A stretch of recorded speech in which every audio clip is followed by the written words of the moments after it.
Assalamualaikum warahmatullahi wabarakatuh. Alhamdulillah, jumpa lagi dengan Mas Agung. Kita masih akan bersama-sama berdiskusi, terutama baper ya, bahas pertanyaan.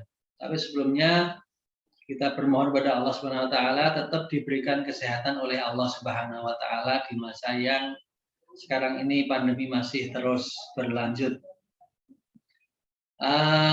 Teman-teman semuanya, baper kita, bahas pertanyaan kita ini dimulai dari adanya satu orang ibu yang datang ke saya, ke KUA, kemudian berkonsultasi terkait dengan meninggalnya suami. Jadi suaminya meninggal, meninggalkan istri dia, kemudian satu orang anak laki-laki, dan 3 anak perempuan. Ya, meninggalkan harta cukuplah, gitu, cukup banyak. Tidak perlu saya sebutkan berapa nilainya, tetapi yang menjadi pertanyaan adalah bagaimana cara mengatur atau membagi harta waris itu sesuai dengan hukum Islam, dan juga dia menanyakan terkait dengan gonogini atau harta yang diperoleh bersama di antara mereka berdua. Kira-kira itu. Untuk pembahasan ini akan kita lakukan mungkin nanti dengan 2 atau 3 video. Yang pertama kita akan mulai dulu terkait dengan harta di dalam keluarga. Saya kira itu penting. Jadi sebelum kita berbicara tentang waris itu, kita berbicara tentang harta di dalam keluarga.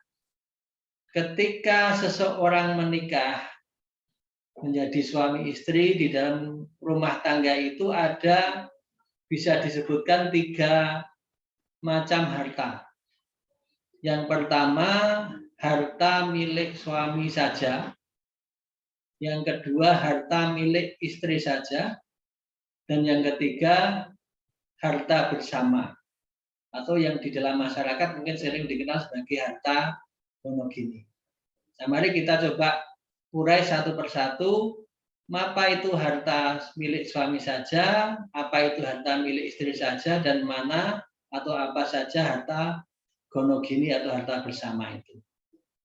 Yang pertama, harta milik suami saja itu adalah harta yang memang dimiliki oleh suami tanpa ada sedikit pun kepemilikan dari istri pada harta itu.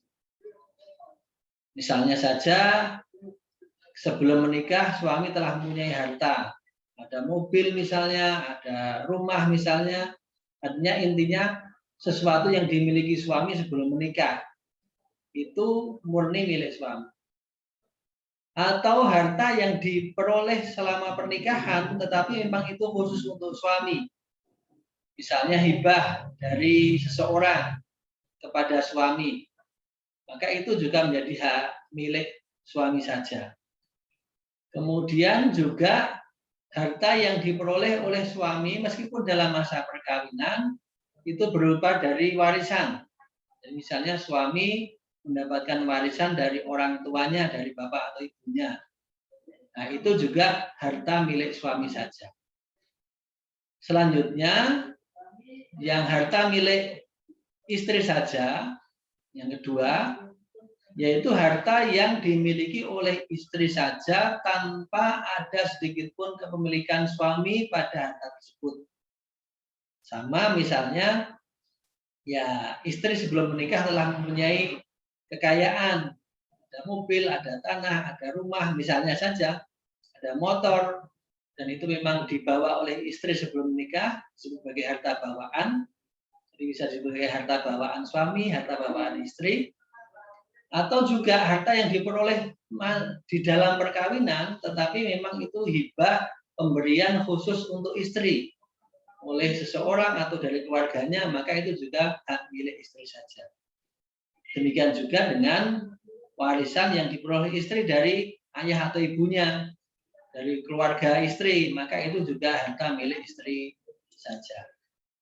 Nah, kemudian yang ketiga itu ada harta bersama. Harta bersama itu adalah harta yang diperoleh selama perkawinan yang didapatkan oleh mereka berdua, dalam konteksnya dalam bahasa mungkin syirkah ya, kerjasama antara suami istri yang kemudian menghasilkan harta. Misalnya bisa membeli rumah, bisa membeli mobil, tanah dari harta mereka berdua, maka itu sebagai harta bersama yang diperoleh dari pendapatan selama masa pernikahan yang bukan termasuk harta suami sendiri atau harta istri sendiri. Kecuali memang yang diatur di dalam perjanjian perkawinan. Ada mungkin di antara yang menikah itu membuat perjanjian perkawinan, tentu itu nanti berlaku sesuai dengan perjanjian perkawinan. Nah, itulah yang disebut sebagai harta bersama atau harta gonogini.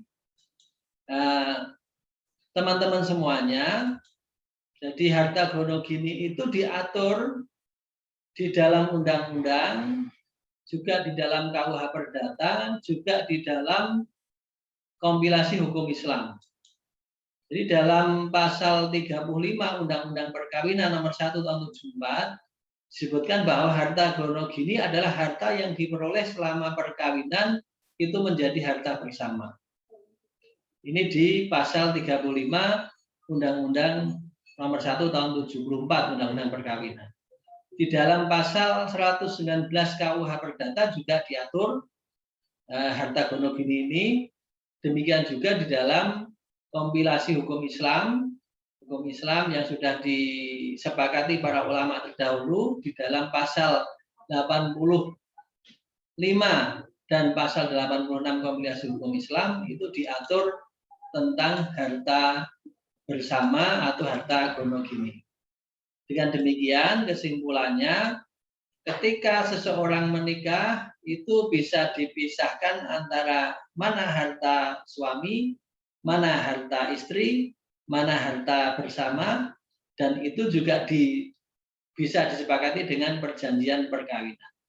Kalau tidak ada perjanjian perkawinan, maka secara umum semua yang diperoleh selama pernikahan, kecuali tadi dari waris atau hibah khusus pada suami atau pada istri, itu dianggap sebagai harta bersama yang dalam pembagiannya proporsional itu normatif adalah 50%, 50%.